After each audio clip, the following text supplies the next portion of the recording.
Test your might. Test your sight. Test your strike. Test your luck. The mini-games of Mortal Kombat. Simple, dumb, a much-needed cathartic release, and just plain fun. Mortal Kombat has even had some great alternate play modes, like chess combat, puzzle combat, and even motor combat. For those of you who don't know, that's Mortal Kombat's answer to Mario Kart. But after 30 years of Mortal Kombat, how do the mini-games of Mortal Kombat 12 stack up against the greatest mini-games in the franchise? Hi there, I'm Bum Cheese Lord 69, and I welcome you to my first video in my series on why Mortal Kombat 12 sucks. In today's video, the mini-games aren't fun, and they miss the point. To understand how Mortal Kombat 12's mini-games miss the point, we must first examine how it handles the original mini-game in Mortal Kombat. Test your might. Mortal Kombat 12's Test Your Might misses the point of Test Your Might in a number of ways. For starters, it's called Test Your Might. The concept is simple. Build up your might to break the thing in front of you by grinding on the buttons to build the meter above the marker, then hitting trigger to break the thing. As much might as possible is ideal in this situation. Some games like Mortal Kombat X show this a little differently by making you grind buttons to shrink your circle until it falls within the inner circle, but the result is the same. Build enough might and you break the thing. Fall short and you break your hand. Mortal Kombat 12's Test Your Might misunderstands this basic concept by having the player build the meter so that it falls within 2 markers, thus making the exercise not about might, but precision. X. Observe what occurs when you build your might and the meter above the 2 markers. Fail. In fact, Mortal Kombat 12's Test Your Might actually borrows a mechanic from a completely different Mortal Kombat minigame called Test Your Strike.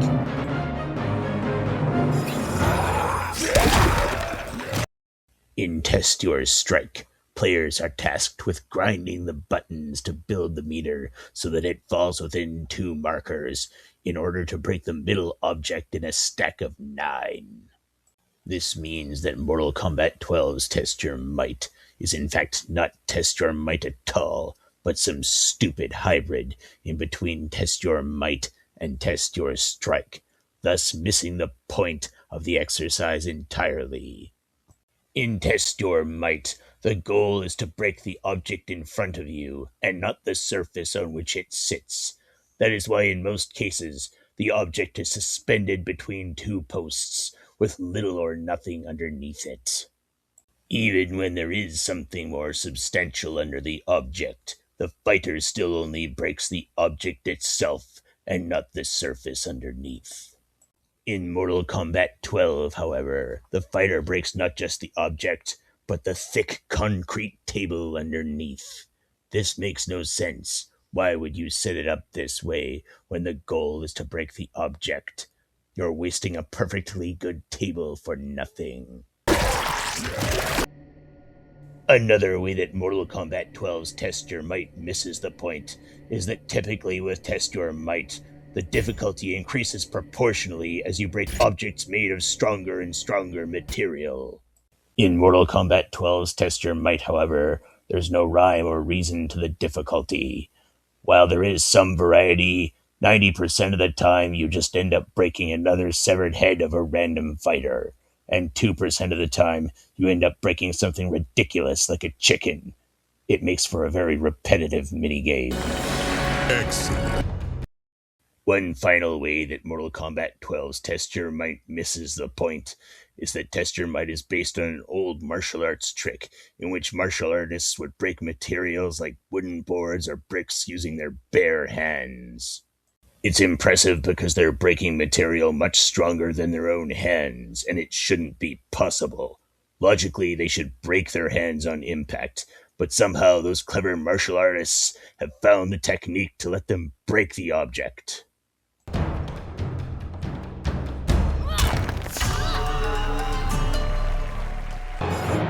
You'll note that in Mortal Kombat 12's Test Your Might, most of the fighters here cheat by breaking the object with a weapon or a spell, and the game rewards them. Not only does this teach terrible lessons, but it misses the point of the exercise entirely. You might think you're being clever and creative, but you're not. You're just being disingenuous and inauthentic.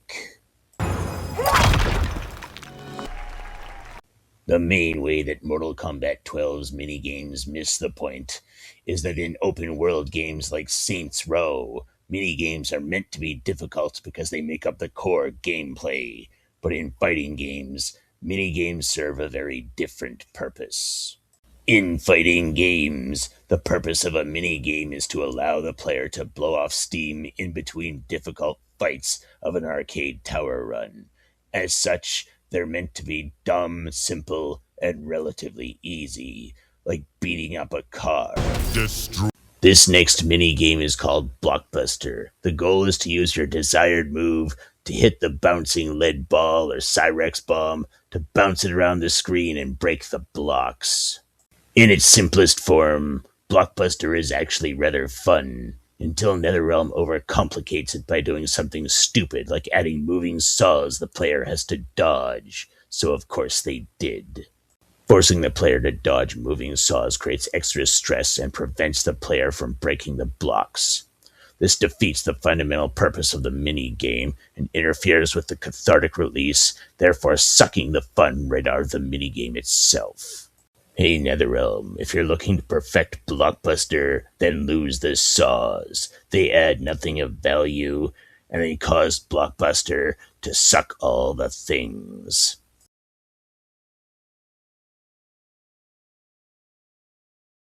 This next minigame is called Arcade. The goal is to beat up an arcade cabinet for coins.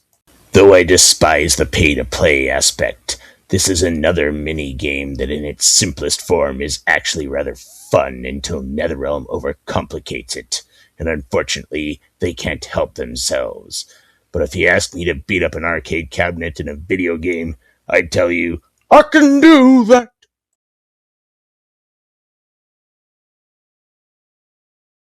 Collect. Here's where Arcade gets a bit more complicated, because now you have to beat up multiple arcade cabinets, but ultimately, it's still fun. If you asked me to beat up multiple arcade cabinets in a video game, I'd answer, I can do that!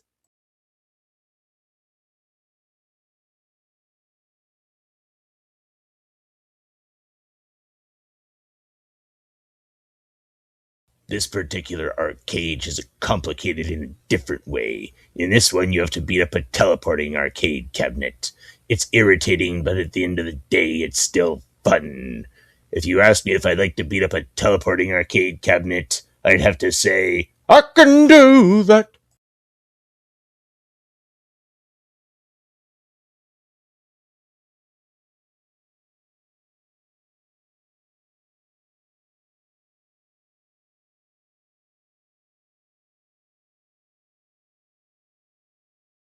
This is the point at which Arcade becomes no longer fun.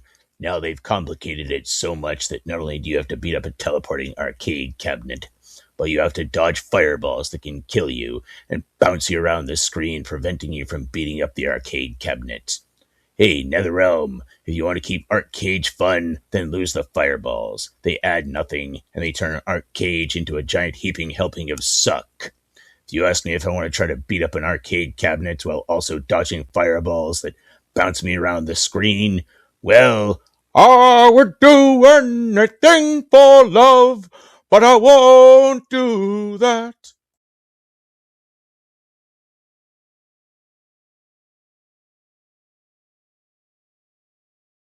One Mortal Kombat 12 minigame that particularly sucks the big one is Survive. This one is zombies. Zombies come at you from both sides, and you have to survive until the time runs out by slaying the zombies, including an exploding zombie that can't be slain by regular attacks. Often fighters in Mortal Kombat 12 have only one or two attacks that can do this, and usually it's a fiddly special move that works about 10% of the time. This is especially bad when the zombies start coming at you in greater numbers, and you have to stop them quickly with zero margin for error. By the Elder Gods, no! Why did she have to open her visor and reveal that horrible face? It's worse than when they used to open the helmet visors in Power Rangers Ninja Storm. It was irritating, but at least Tori was cute. Although Mystic Force Maddie is still Blue Ranger Master Race, at least in the Disney era. If you need proof, then Google image search them for yourself. But at least survive with zombies can't get any worse, right? Wrong. This is Protect Cashew. In this minigame, the time limit is your enemy. Move from the start point to the finish within the time limit, while protecting Cashew and fighting zombies that attack you from both sides, including the exploding zombie. Die, you lose. Cashew dies, you lose. Fall backward, Cashew retreats. In this minigame, Cashew is a complete liability that will have you chucking your controller at the wall. This Flying Blades Survive is especially stupid because it barely qualifies as a mini-game. It takes no skill to beat it, and all you really need is to have enough health. Mini-games should at least be fun, and this wasn't fun. This was mind-numbing boredom that I was glad to be rid of once it was over. If anyone knows a technique for dodging the flying blades, tell me in the comments.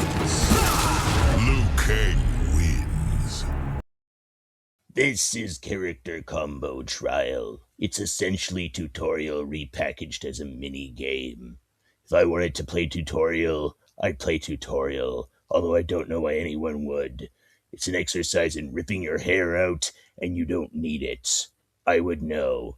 I've played every offline part of this game, and I certainly didn't need it. In fact, I'm still trying to swear my way through it. This character combo trial is especially aggravating because it doesn't work unless you shove the cyborg all the way to the edge of the screen before attempting the combo, and every part of the combo can fail, including the cameo hit at the end, which can fail for seemingly no reason at all. In fact, I still don't know how I got this one to work. This is Character Trial. It is by far the worst kind of mini-game in Mortal Kombat 12. It is pure aggravation, and there is nothing fun about it. You will fail this over and over and over again, and even when you finally win, it will not be fun. You will just be glad the ordeal is over. Peacemaker wins. Character Trial involves navigating an obstacle course of saws that can kill you, and trying to destroy targets using the most fiddly of special moves, all while racing against a time limit that is woefully inadequate for the task at hand. This means you have no margin for error when you're forced to use special moves that fail 90% of the time, typically throwing you directly into the saws, wasting time you don't have, and with nowhere near enough checkpoints in the route, you'll be forced to start right from the beginning, often leaving you nowhere near enough time to finish. One of the keys to a good mini-game in a fighting game is that it is simple and doesn't involve complicated game mechanics that don't work right. No one wants to fail at a mini-game over and over again because it forces you to use a part of the game that doesn't work right. That's not fun. Mortal Kombat's mini-games in previous games work because they rely on basic skills rather than unreliable special moves. Test Your Might relies on your ability to hit the buttons quickly. Test Your Sight relies on your ability to follow an object in motion. Test Your Strike relies on precision. And Test Your Luck relies on your ability to adapt to changing circumstances. One thing that is truly maddening about Mortal Kombat 12's mini-games is that they rub your nose in your failure, like a cruel master rubbing his dog's nose in its mess when it piddles on the carpet. When you fail, you're greeted with this. You lose. You lose. Well, that will just about be the end of the video, so for now, I'm sorry for making you watch this. Download, comment, like, share, subscribe. I hope you were infotained. Keep all water fluoride free. Deboot the reboot, let's make Saints Row 5, and I'll see you on the next video. Ha ha ha ha ha ha! Feeble! Giddy giddy boing boing.